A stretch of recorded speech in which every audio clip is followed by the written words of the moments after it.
I have identified 3 periods in an empath's life so psychologically perilous and destabilizing that I devoted years of research to studying the survival mechanisms employed during them. What makes these moments truly lethal is that they arrive without the fanfare of crisis or drama.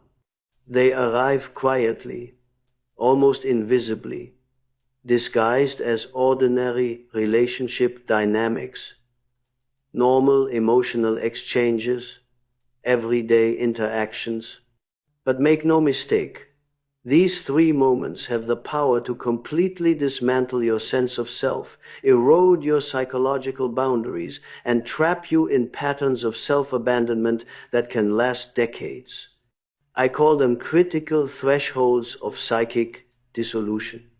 And I believe that without a specific survival protocol, empathic individuals would either lose themselves completely or be forced to shut down their empathy entirely just to survive. Today, we shall identify these 3 deadly moments, understand why they are so dangerous, and most importantly, learn the exact survival protocol I developed to navigate them without losing oneself in the process. I, Carl Gustav Jung, understood something that most psychologists of my era completely missed, that certain personality structures face unique existential threats that have nothing to do with traditional mental illness. Born in 1875 inches Switzerland, I initially worked alongside Sigmund Freud, but eventually broke away to develop my own revolutionary approach to the human psyche. My work on psychological types, the collective unconscious, and the process of individuation created an entirely new framework for understanding human consciousness. But it was my clinical work with what I called the feeling types and introverted intuitives that led me to identify these 3 deadly moments in my masterwork, Psychological Types, published in 1921, and later expanded in The Development of Personality from 1934. I documented case after case of highly empathic individuals who reached critical breaking points in their psychological development. These were not people with diagnosable disorders. These were highly functional, deeply compassionate individuals who had reached what I termed thresholds of unbearable knowing. What I observed in my practice at the Burghölzli Psychiatric Hospital and later in my private clinic was a pattern. Empathic individuals would come to me at specific junctures in their lives, often unable to articulate exactly what was wrong, but knowing at a soul level that something fundamental had shifted. They would describe feeling hollowed out, disconnected from themselves, or trapped in a kind of psychological quicksand where every attempt to help themselves only made things worse. Through decades of careful observation and therapeutic work, I identified 3 recurring moments that appeared again and again in the lives of these individuals. I call them moments of psychic emergency, and I believed that how a person navigated these moments would determine whether they achieved what I called individuation or remained trapped in what I termed unconscious identification with others. Now, before we explore these 3 moments, we need to understand what I meant by empathy, because it is different from how the term is loosely used today. In the relations between the ego and the unconscious, I described certain individuals as having what I called psychic permeability. These people, I explained, had unusually thin boundaries between their own unconscious and the unconscious of others. They could sense things that remained hidden to most people. They could feel the emotional undercurrents in a room. detect lies not through logic but through something more visceral, and absorb the psychological states of those around them, almost like psychic sponges. I did not romanticize this ability. In fact, I saw it as a profound vulnerability, a kind of psychological exposure that required sophisticated defensive strategies just to maintain sanity. 1. The recognition of non-reciprocity. The first deadly moment I identified is what I called the recognition of non-reciprocity. This is the moment when you finally truly understand that the empathy you extend so naturally to others is not being reciprocated. Not because people are necessarily malicious, but because they simply do not have the same capacity or willingness to extend themselves the way you do. Let me be clear about what this moment actually is, because it is not just noticing that someone is not as empathic as you. That is obvious and happens all the time. This deadly moment is different. It is the sudden, often devastating realization that you have been operating under a false assumption about how relationships work.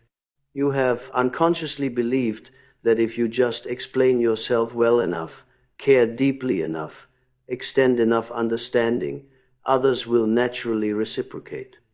And in this first deadly moment, you realize with absolute clarity that this is not true. It will never be true. And everything you have built your relational life on is fundamentally flawed. I documented this moment extensively in my work with patients.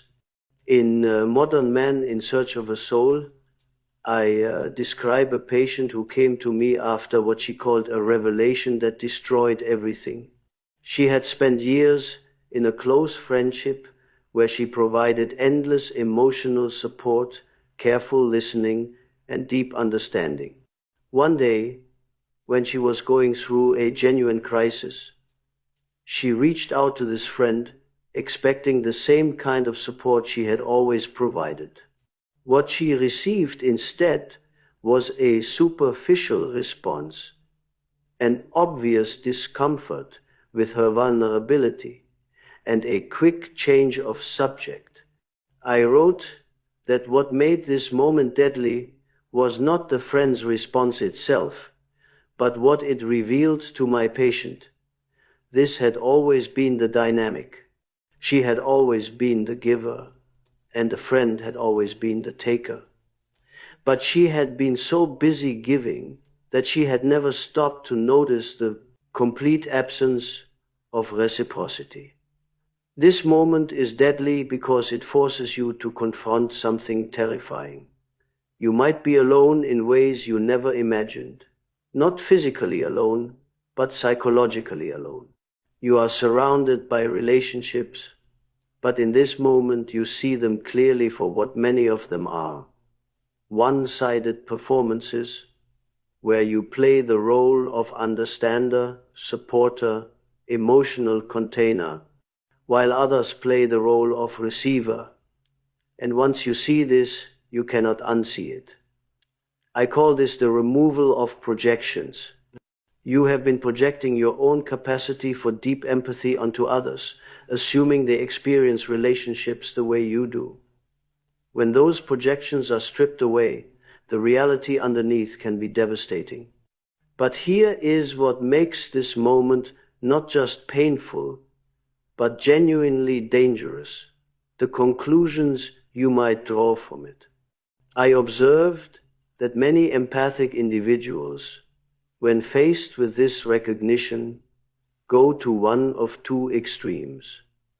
Either they blame themselves, thinking I must not be worthy of reciprocal care, or they become bitter and cynical, thinking no one is capable of real empathy. Both of these responses, I argued, are forms of what I called psychic inflation, followed by deflation. You swing from believing you can create reciprocity through sheer force of empathic will to believing reciprocity does not exist at all. Neither is true, and both can trap you in destructive patterns. My survival protocol for this first deadly moment is something I called conscious discrimination. In Psychological Types, I wrote that the individuated person must learn to discriminate between those capable of reciprocal relation and those who are not. This is not judgment, I insisted, but discernment. It is the psychological skill of recognizing different levels of empathic capacity in different people and adjusting your investment accordingly. I used the metaphor of a gardener who does not plant orchids in desert soil. It is not that desert soil is bad. It is simply not the right environment for orchids. Similarly, some people are not capable of reciprocal empathic exchange, not because they are bad people, but because they have not developed that capacity.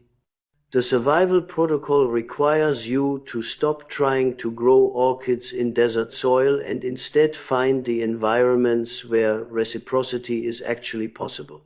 Let me give you a practical example of what this looks like. You have a colleague who frequently comes to you with problems, and you listen attentively, offer thoughtful insights, and provide genuine emotional support. One day you try to share something you are struggling with, and you notice they respond with advice you did not ask for. Quickly redirect the conversation back to themselves, or simply seem uncomfortable and eager to exit the exchange. The old you would have tried harder, explained more carefully, or wondered what you did wrong. The survival protocol has you do something radically different. You accept the data. This person is not capable of or interested in reciprocal exchange. That is not a moral judgment.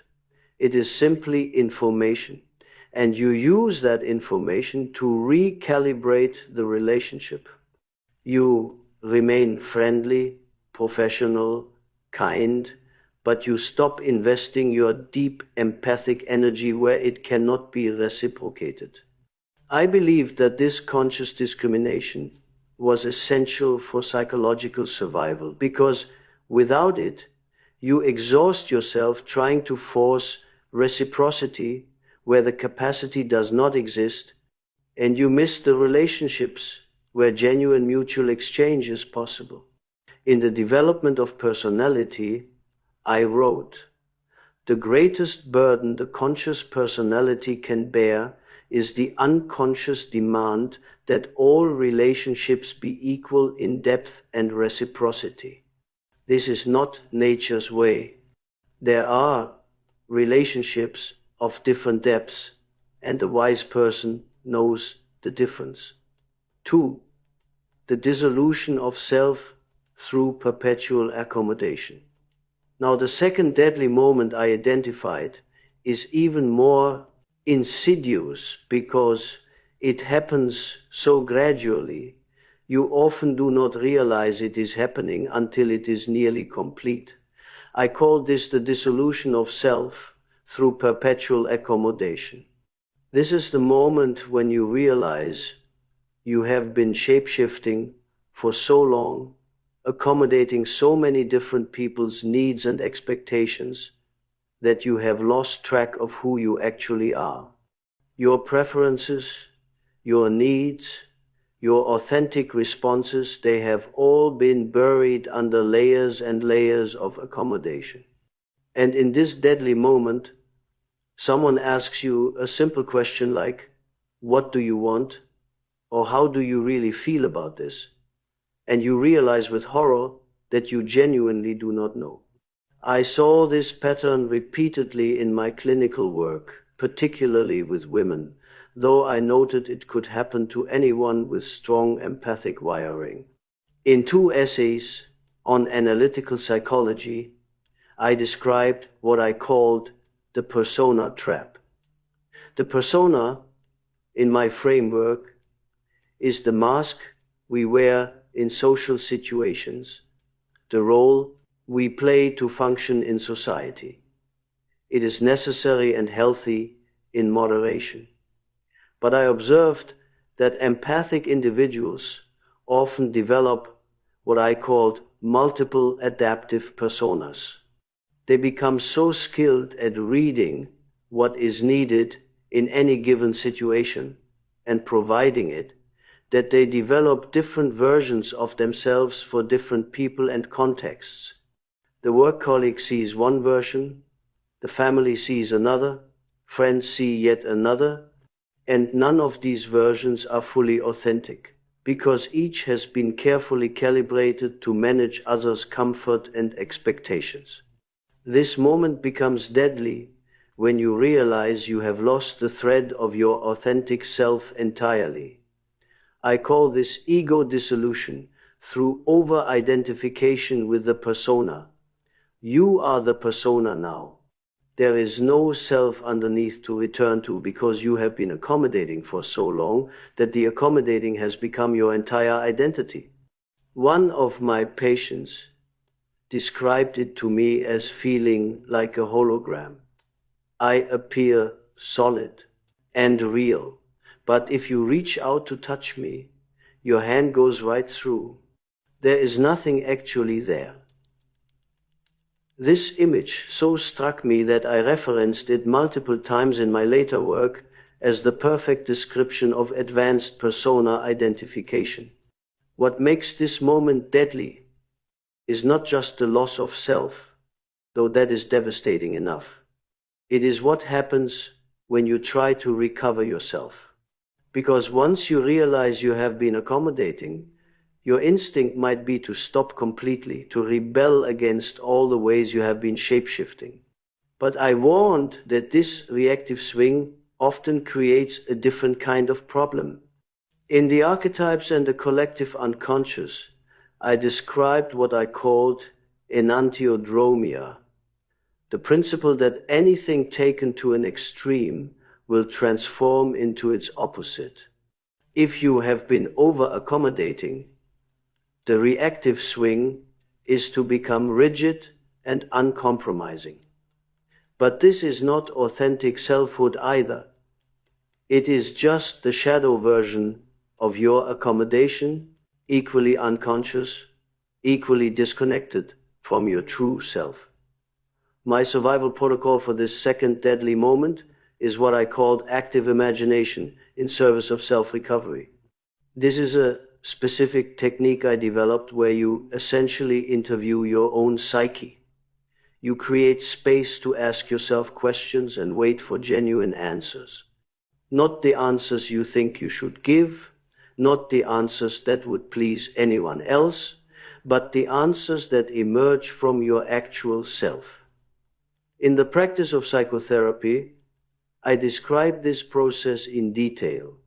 You might ask yourself something as simple as, what do I actually enjoy? And then notice all the accommodating voices that rush in. Well, I should enjoy this because, or everyone else likes this. So my protocol requires you to gently set those voices aside and wait for the deeper, quieter voice of authentic preference.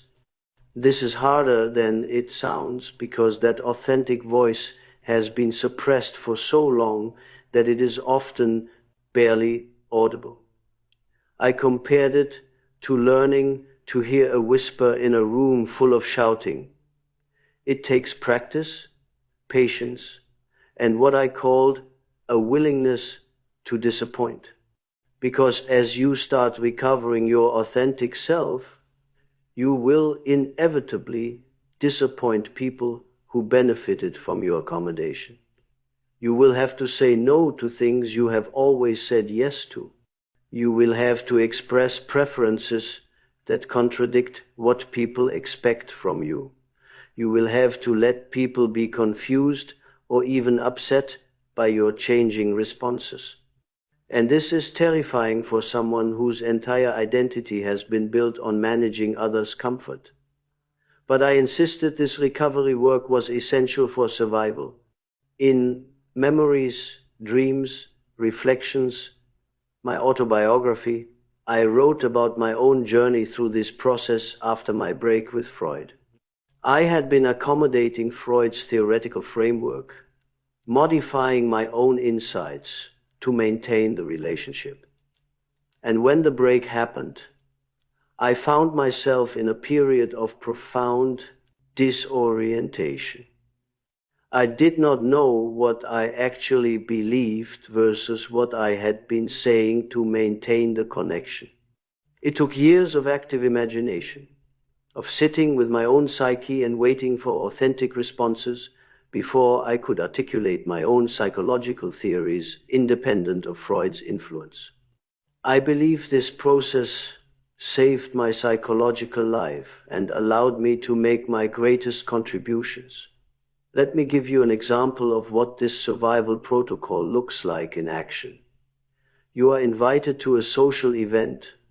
The old accommodating pattern would have you automatically say yes, then spend energy managing your own resistance, talking yourself into enjoying it, and performing enthusiasm you do not feel. The survival protocol has you pause and genuinely ask yourself, do I want to go to this?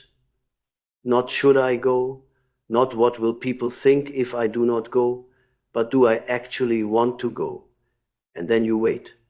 You wait for the authentic response, which might be yes, might be no, might be I want to go for an hour, but not the whole time. And whatever that authentic response is, you honor it. You practice disappointing people when necessary.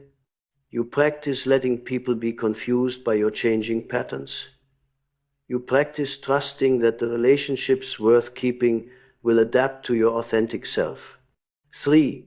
The recognition of fundamental aloneness. The third deadly moment I identified is perhaps the most spiritually and psychologically crushing of all. I called it the recognition of fundamental aloneness. This is different from the loneliness of non-reciprocity we discussed earlier. This is the moment when you realize that no matter how deeply someone loves you, no matter how genuine the reciprocity, they will never fully understand your internal experience. There is an unbridgeable gap between your consciousness and theirs, and you will spend your entire life fundamentally alone inside your own psyche. For empathic people, this realization is particularly devastating, because you have spent your whole life believing that deep understanding is possible. You have worked so hard to understand others completely, and you have unconsciously believed that this level of understanding could be reciprocated. And in this deadly moment, you realize it cannot. I explored this concept extensively in my later work, particularly in The Undiscovered Self, published in 1957. I wrote, "The individual is not only a single separate being, but also by nature a social being. As a separate being, he is absolutely alone. And the more conscious he becomes of his own nature, the more this aloneness reveals itself." I was not being nihilistic here. I was describing what I considered a fundamental truth of consciousness, that each person's subjective experience is ultimately inaccessible to others. We can empathize, we can imagine, we can get close to understanding, but we can never actually inhabit another person's consciousness. For most people, this is an abstract philosophical point. But for empathic individuals, this hits differently. You have built your entire psychological structure on the ability to deeply understand others. You can feel what they feel, sense what they are not saying, intuit their needs and motivations, and you have unconsciously assumed that others could do the same for you if you just helped them enough, explained well enough, showed them how. This third deadly moment is when you realize they cannot, not because they do not care, not because they are not trying, but because the subjective nature of consciousness makes complete understanding impossible. I saw patients reach this moment and fall into what I called existential despair. If complete understanding is impossible, what is the point of connection? If we are all ultimately alone inside our own consciousness, what is the point of relationship? Some of my patients described feeling like they were in a glass box, able to see others, but never truly touch them or be touched by them.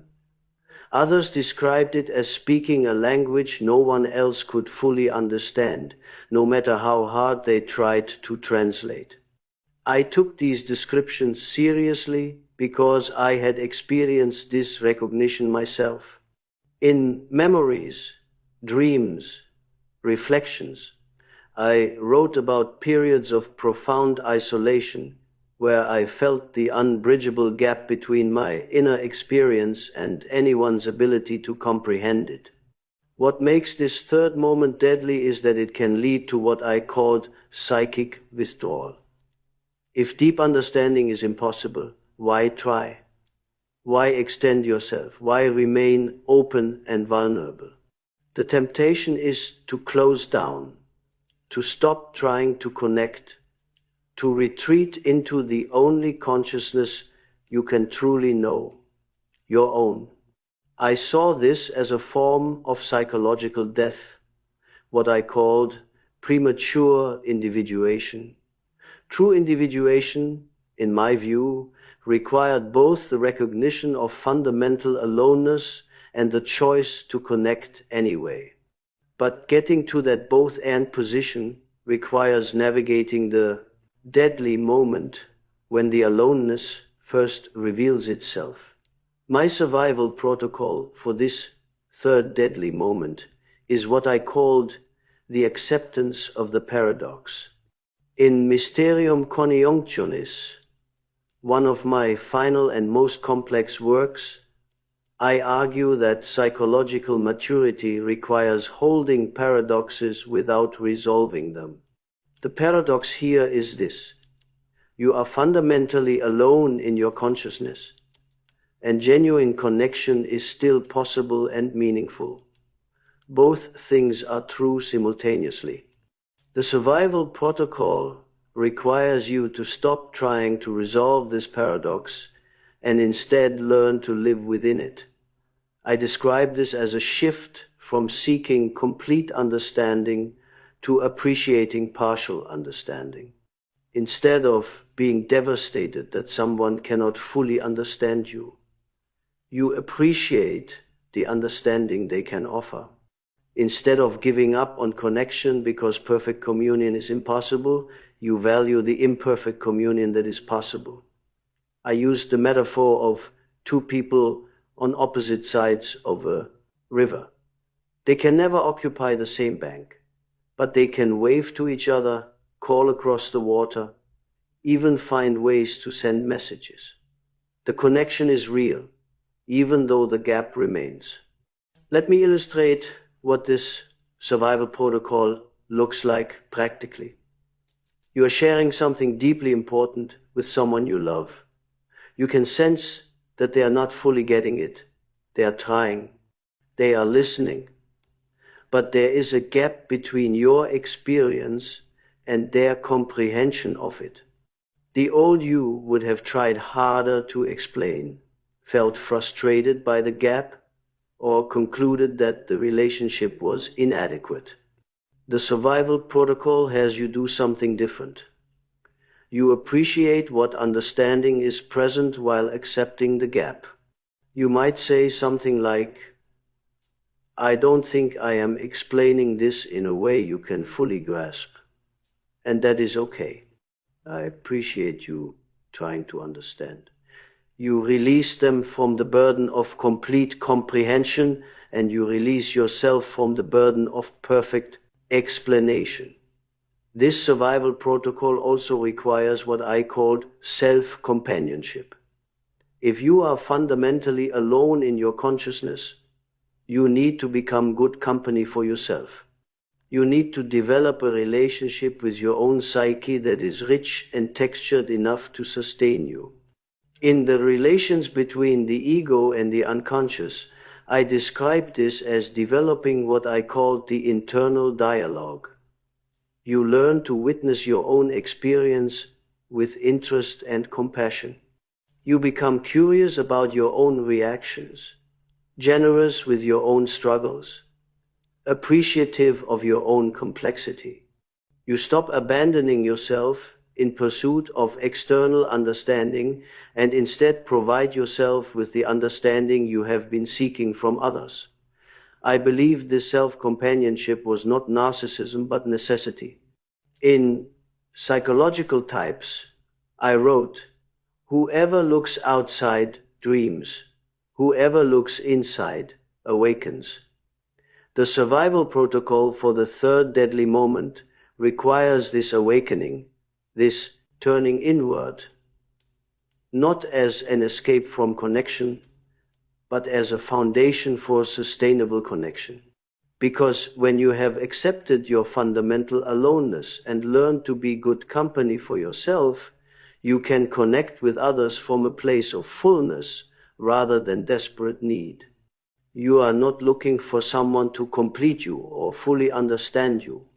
You are looking for companionship along parallel paths, for fellow travelers who are also fundamentally alone but willing to walk alongside you anyway. Tempered empathy, the outcome of survival. Now, here is what I observed about people who successfully navigate all three of these deadly moments. They emerge with what I called tempered empathy.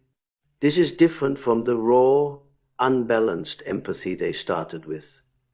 Tempered empathy is empathy that has been refined through the fire of these deadly moments. It is empathy that includes self-protection, discernment, and realistic expectations. In the development of personality, I wrote that this tempered empathy is actually more valuable than naive empathy because it is sustainable. It does not lead to burnout or bitterness. It allows you to remain open and caring while maintaining your psychological integrity. I describe this tempered empathy as having several key characteristics. It is selective. You do not extend deep empathic energy to everyone equally. You practice the conscious discrimination of the first survival protocol. It is boundaried. You remain in contact with your authentic self even while understanding others. You practice the self-recovery of the second survival protocol. It is realistic. You appreciate partial understanding and imperfect connection while accepting fundamental aloneness. You practice the paradox acceptance of the third survival protocol. I believe that people who develop this tempered empathy become what I called wounded healers. This is an archetype I explored extensively in the psychology of the transference.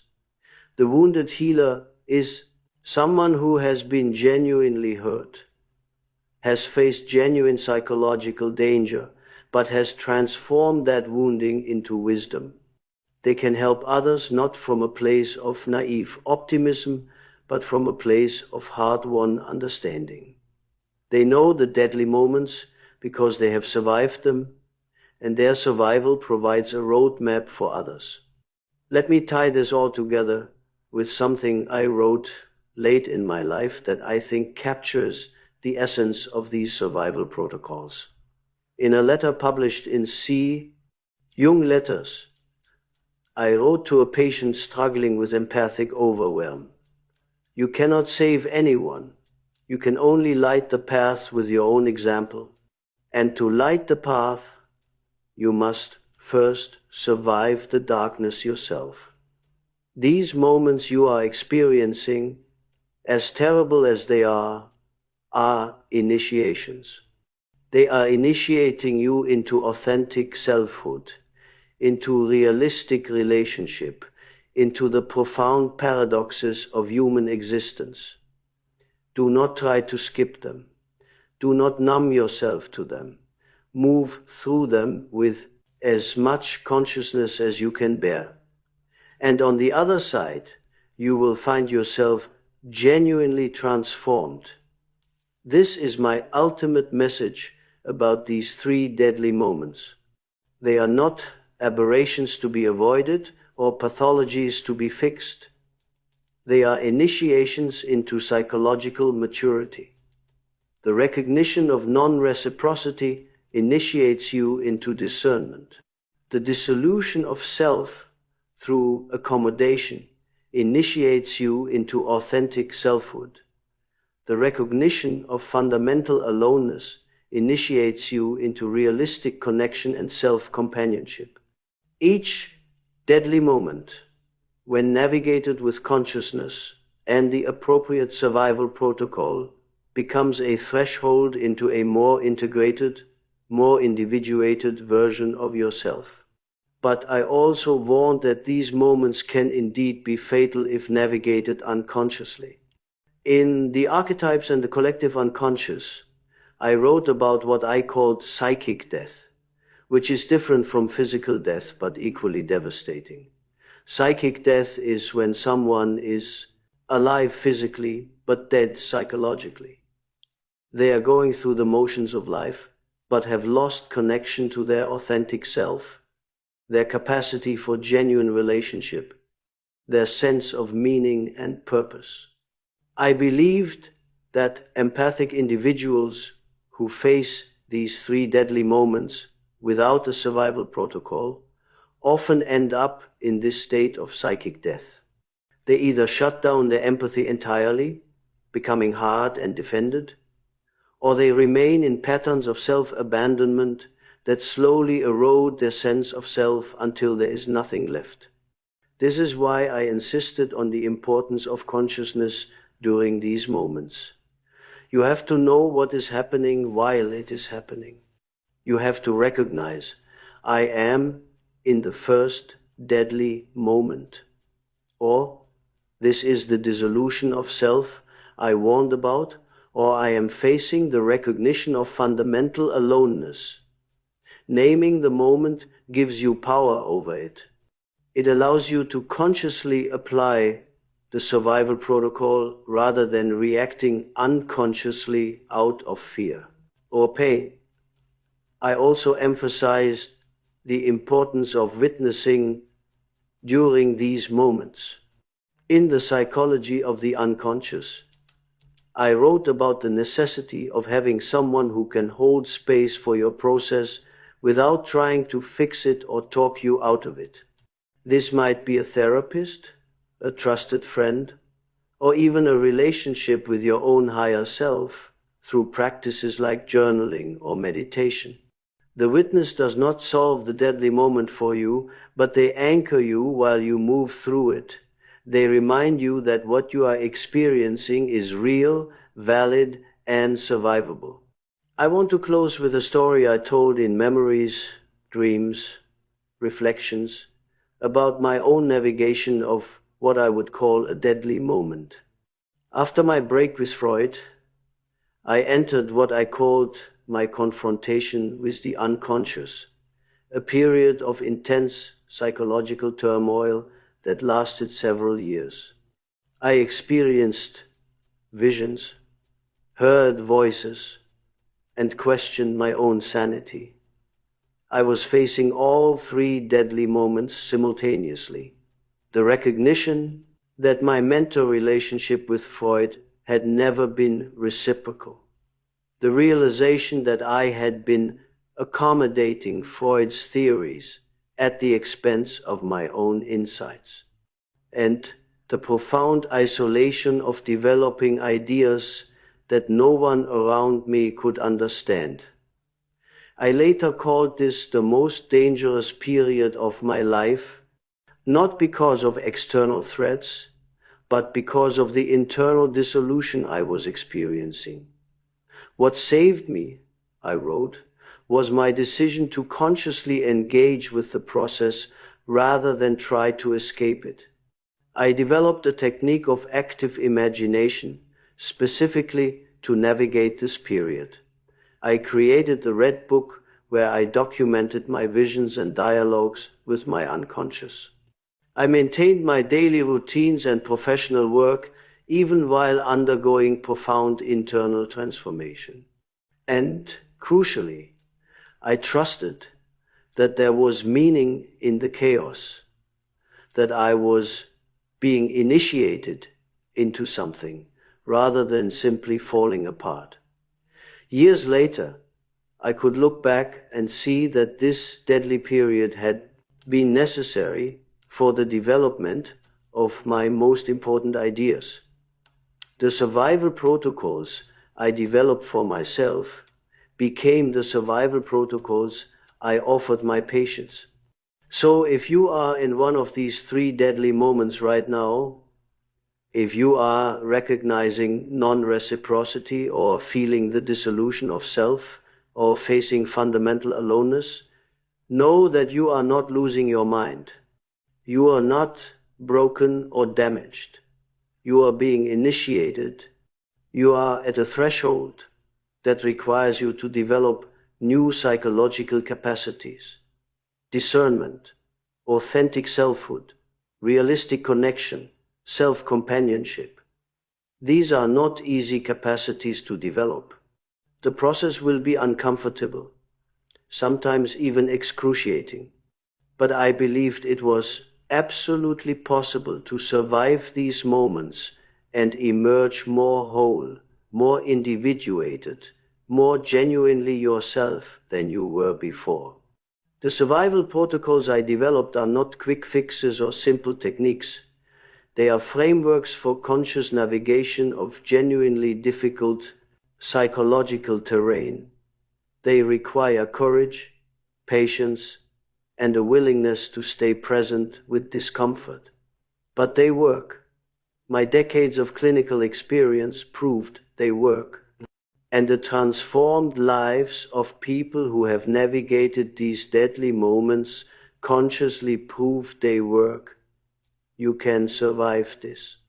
You can move through these initiations and come out the other side with tempered empathy, authentic selfhood, and the capacity for genuine connection that honors both your gift of empathy and your need for psychological integrity.